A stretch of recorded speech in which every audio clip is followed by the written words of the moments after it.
मुंबई के एक्टर गौरव प्रतीक जो कि कानपुर आगमन हुआ इनके द्वारा आपको बताना चाहूँगा इनके बारे में। इनका बचपन झांसी में इन्होंने बिताया। एक्टिंग में बचपन से ही रुचि होने के कारण इंजीनियरिंग की पढ़ाई बीच में ही छोड़कर मुंबई रवाना हो गए।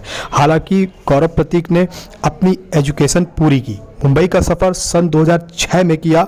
गौरव प्रतीक की फिल्में जो रिलीज हो चुकी हैं, प्रणाली द ट्रेडिशन, रुक के पढ़ेंगे, हिंदी हरियाणी भाषा, प्यार की मिस कॉल, हमें हक चाहिए हक से। गौरव की आने वाली फिल्म मंद बुद्धि, हिंदी, सृष्टि द क्रिएशन, बंगाली भाषा। इसके अलावा गौरव प्रतीक ने कुछ नई फिल्म भी जल्द ही शुरू होने वाली है, जिसकी शूटिंग लखनऊ, मुंबई, शिमला व लखनऊ में कई स्थानों पर की जाएगी। गौरव प्रतीक ने कई भाषाओं का अध्ययन किया है। इसके साथ ही साथ गौरव ने तलवारबाजी, घुड़सवारी, फाइटिंग, जिम्नास्टिक व नृत्य की भी बाकायदा ट्रेनिंग ली है। गौरव प्रतीक का टारगेट है कि वो गिनीज बुक ऑफ रिकॉर्ड में अपना नाम दर्ज कराएंगे, जिनके बतौर बॉलीवुड के पहले अभिनेता सबसे अधिक भाषाओं की फिल्मों में भी हीरो की भूमिका निभाई। जी हाँ, गौरव प्रतीक लगभग अभी तक 4 भाषाओं की फिल्मों शामिल है। जल्द ही गौरव प्रतीक उड़िया, गुजराती, मराठी, पंजाबी व साउथ की भाषा की फिल्मों में काम करेंगे, जो जल्द ही शुरू होंगी। हम आपको बता दें कि गौरव प्रतीक को कविताएं लिखने का भी शौक़ है, जिनकी वजह से गौरव की आवाज़ और हुनर को देखते हुए 2B रेडियो ने उनको रेडियो जॉकी बनाने का मौका दिया। जल्द ही गौरव की आवाज़ और उनकी शायराना कलम का अंदाज आपको जल्द ही P2 रेडियो के प्रोग्राम रोबर विथ गौरव प्रतीक में सुनने को मिलेगा। आइए चलें और सुने इस पूरी कहानी को, किस तरीके से गौरव प्रतीक की मां ने और गौरव ने अपनी पूरी इस सफ़र को बताया। सम्मान करता है, वो किसी भी कैटर का इंसान हो, वो सबका इतना सम्मान करता है कि बहुत ज़्यादा, जैसे वो अपने बुजुर्गों का करता है। गौरव जी, आप अपनी माँ के लिए कुछ कहना चाहेंगे? हर बच्चा कहते ना कि माँ एक पिता 9 महीने के बाद बनता है, माँ 9 महीने के पहले बन जाती है माँ किसी भी बच्चे के लिए। तो माँ का तो पिता से 9 महीने पहले का वास्ता हो जाता है, माँ और बेटे का। और बाकी मैंने कविताएं लिखता हूँ, तो मैंने एक कविता लिखी तो मैं सुना देता हूँ। बिल्कुल। माँ के ऊपर लिखी थी। इनको यकीन नहीं आया था कि भाई मैं कविताएं भी लिखता हूँ। तो मैंने इनको बोला एक लाइन बोली है, तो इन्होंने बोला मेरी आंखों के तारे। तो उसमें मैंने इनके सामने बैठ के कविता लिखी। एक माँ एक बेटे के लिए क्या फील करती है या बच्चे के लिए। मेरे आंखों के तारे मेरे राज दुलारे, मेरी आंखों के तारे मेरे राज दुलारे, जीवन के सहारे लगते हो प्यारे। मेरी आंखों के तारे मेरे राज दुलारे, जीवन के सहारे लगते हो प्यारे। तेरी आंखों में देखूं मैं सपने सारे, तू मेरे सहारे मैं तेरे सहारे। मेरी हर दुआ में तू, कामना में तू, बस तू ही तू। मेरी मन्नत में तू, मेरी जन्नत है तू। मेरी मन्नत में तू, मेरी जन्नत है तू। देखूं तो है सांझ सकारे, हर अंधियारे और उजियारे। राखूं तो है दिल के करीब, मन के समीप। न्यारे न्यारे प्यारे प्यारे, मोरे कुंवर ना लगे तो है किसी की नजर, लग जाए तो है मोरी उम्र। तेरी नजर से देखूं मैं सपने सारे, न्यारे न्यारे प्यारे प्यारे, ओ आंखों के तारे राज दुलारे। तो ये सर, जैसे कि आपने बोला कि स्ट्रगल कर रहे हैं मुंबई में जी, तो कौन कौन सी फिल्में आपने करी और आने वाली कमिंग फिल्मों के नाम बता सकते हैं? जी, मेरी शुरुआत हुई थी बैरिस्टर रॉय।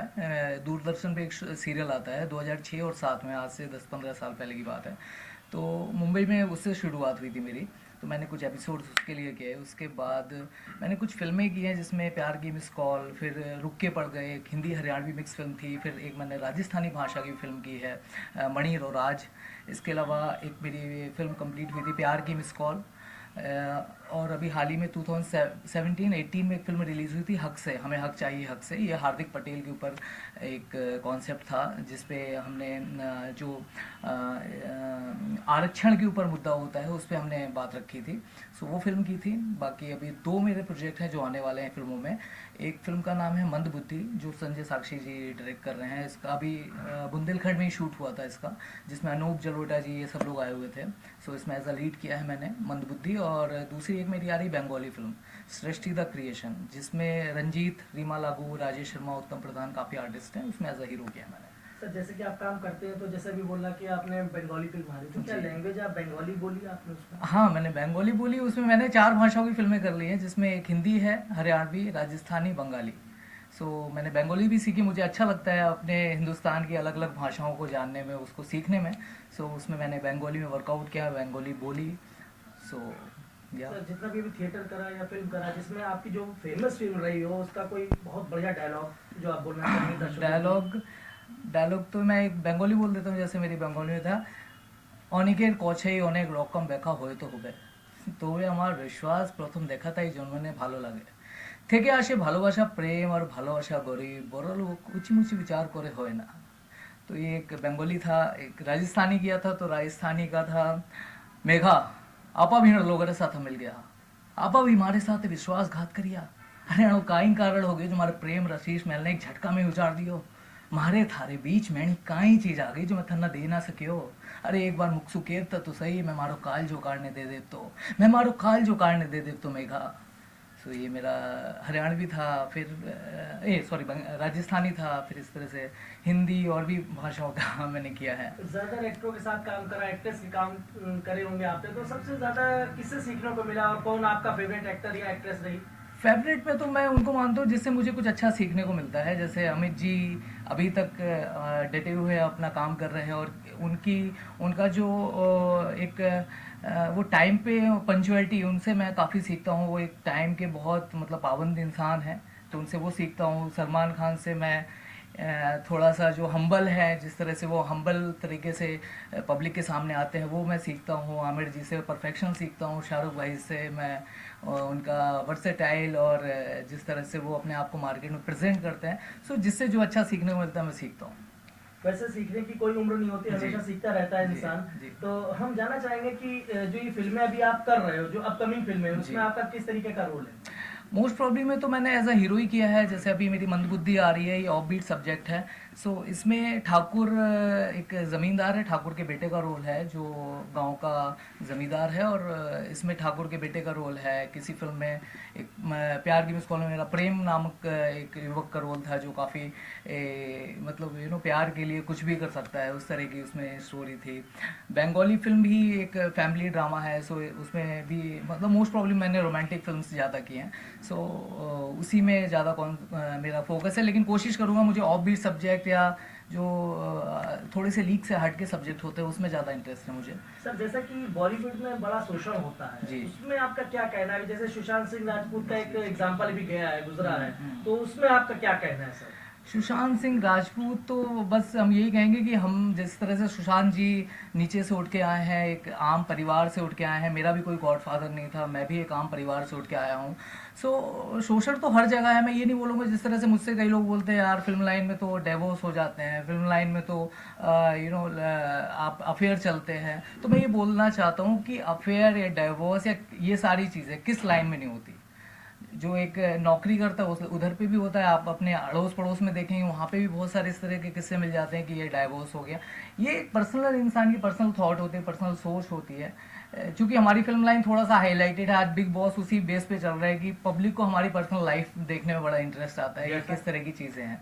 जैसा कि आप देख रहे हैं कि यूपी का टैलेंट भी अब बढ़ता चला जा रहा है, और इसी को देखते हुए यूपी में फिल्म इंडस्ट्री आ रही है। तो जो यूपी का टैलेंट बढ़ रहा है, आप खुद यूपी से, तो आप यूपी के बारे में क्या कहना चाहेंगे कि जो यूपी के लोग वहाँ जाते हैं, मेहनत करते हैं, उनके बारे में क्या कहना चाहेंगे? सर, मेहनत तो पूरे हिंदुस्तान से आदमी आता है बॉम्बे में और मेहनत करता है। जैसे कहते हैं ना, पॉलिटिक्स या पॉलिटिक्स बनना है, पॉलिटिक्स में जाना है, सो उसके लिए आपको दिल्ली को पकड़ना पड़ेगा। दिल्ली आपको अपने मुट्ठी में करनी होगी, तब आप शायद पॉलिटिक्स में धीरे धीरे आगे बढ़ पाओगे। इसी तरह से फिल्म इंडस्ट्री में आगे बढ़ने के लिए आपको डेफिनेटली मुंबई की तरफ रुख करना पड़ेगा। लेकिन चूंकि हमारी जितनी सरकारें हैं, प्रदेश सरकारें इस तरह से एक नए तरीके से देखा जाए कि फिल्म सिटी बना रही है या कुछ, तो डेफिनेटली हम लोगों को काम करने का भी मौका मिल रहा है। और यहाँ पे तो बहुत अच्छा टैलेंट है हमारे।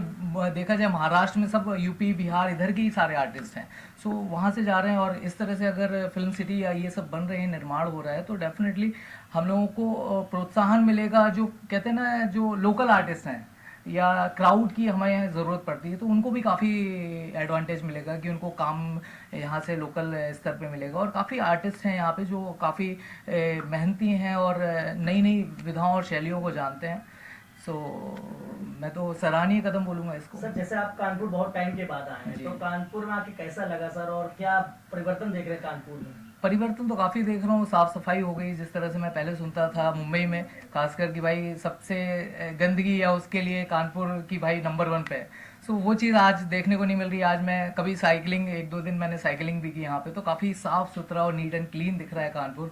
जो पहले वाला परिवेश था, जो पहले वाला दृष्टिकोण था इंसान का या लोगों का, वो अभी धीरे धीरे चेंज हो रहा है और लोग भी सुधर रहे हैं, जागरूक बन रहे हैं, साफ सफाई रख रहे हैं। जिस तरह से गंगा बैराज पे, गंगा घाट पे सफाई नहीं होती थी, अभी अटल घाट बन गया है वहाँ पे बहुत सफाई है और लोगों को घूमने के लिए एक अच्छी जगह मिलती है। तो मैं तो बॉलीवुड में भी लोगों से रिक्वेस्ट करूँगा कि यहाँ की कल्चर और यहाँ की लोकेशन पे आके शूटिंग करें और यहाँ की भी जो लोकल टैलेंट है उसको भी बढ़ावा मिले, जिससे